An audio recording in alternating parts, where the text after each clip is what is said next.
You know that guy, right? And I've always been focused on this thing that when there's 65% of the population that's in small businesses, and when 4 out of 5 businesses fail, think about the terrible kind of a thing that happens, not just with the guy that lost his job, but the family and the kids and all of that sort of stuff. So I've threatened to kind of start a boot camp for entrepreneurs. And a boot camp means to try to say, you don't have the right stuff, you know, and put them up against it, you know, and keep these people from causing a disaster, you know, I mean, that kind of a deal. And I built my company from my garage to about 90 people at one time. Had the biggest, best archive for high-quality visual information for science in the world. And fell on hard times. I had to go back to about 15 people. And the biggest mistake that I made was I didn't cut people soon enough. And I put my entire retirement into this company to keep from, you know, losing people. That sort of stuff. Crazy guy that I am. But I held on and had, and I sold it to the Discovery Channel and immediately went and bought myself an airplane. Oh. Anyway, so I'm telling this story because I'm really disturbed about the situation in the United States in particular, and Nancy and I were talking about this new book called Spirit Level, which is by a couple of epidemiologists. I don't British think so. I think you mean, yeah, they're British epidemiologists. What does that mean? They're medical. They study the effects of disease, the global Well, I didn't get patterns that. of disease. What they're talking about is more sociology than well, that's part of epidemiology. medical sociology. My background is microbiology, so I was kind of thinking. But anyway, so, and we are such an uncaring society in general. And it turns out that the message in that book is a lot like, the more the disparity between rich and poor, the poorer the performance of the society is. So as an example, they did surveys, I mean a lot of surveys and stuff, and the question was, do you trust other people? In the United States, 15% of the population says yes. In Sweden, in Germany, in France, it's 65%. Say they trust other people. Now, it's just a litmus test about how sick we are on this kind of a thing. But you guys have I'm too old, you know, I'm not starting a new thing at all, you know, but I'm not even going to start this boot camp. I'm just kidding about it, but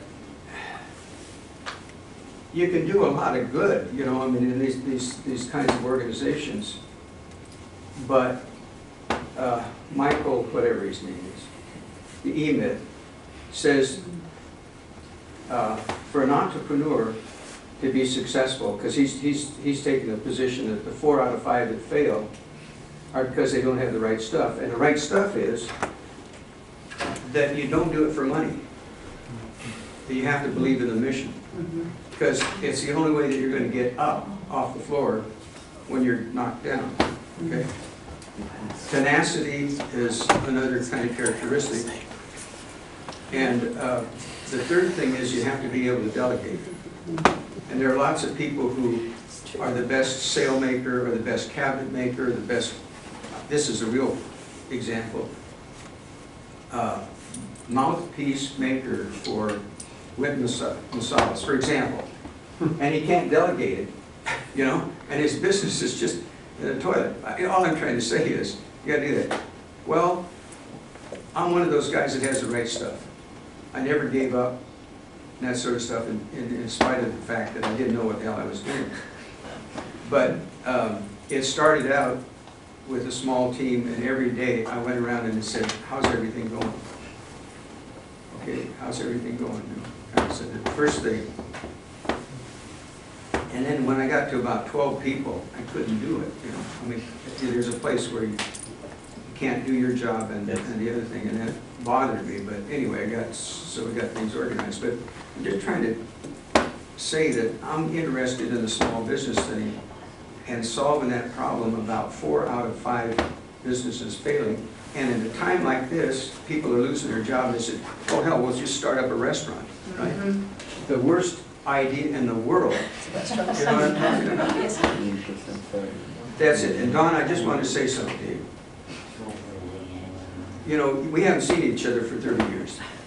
And you were really an uptight guy. When I knew you, and I am so pleased to see you be more relaxed. And age has improved your looks. So I want you to take that as a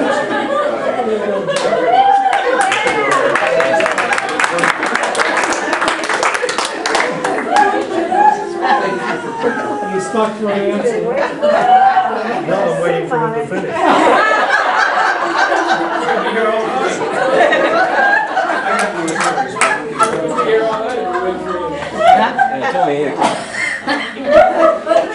One counterpoint to that. That's one of the reasons that I chose to come into OSR, to help you to make it happen. Because I had already completed a 4-year training program in OD before, but I knew that what I needed was not just theory, which I could get anywhere. I really appreciated and respected your pragmatism.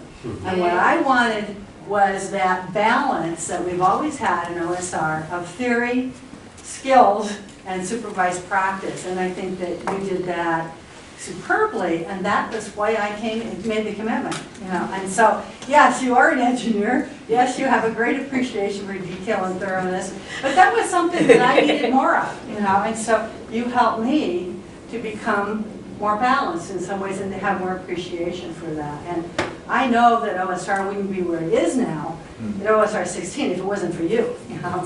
You're the guy that made it happen.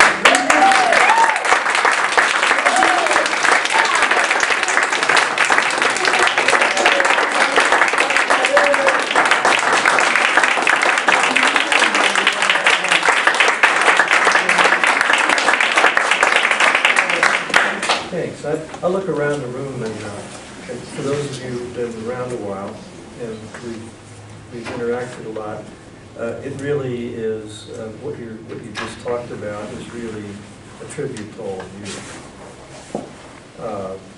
you. It really is. And Joe, that observation is much appreciated, but I'm really not Don Swartz. It's been 30 years, Joe, so how do you know I'm really me? Jimmy Buffett. Because I have a son. I can tell you, Don, I've known you over those 30 years, and you're very different now than you were. There you go. Amen. There you go. Well, I'll tell you, where's Bob? Oh, there you are, yeah. You know, after 4 years with Bob, you do loosen up. You do loosen up. Good course of life.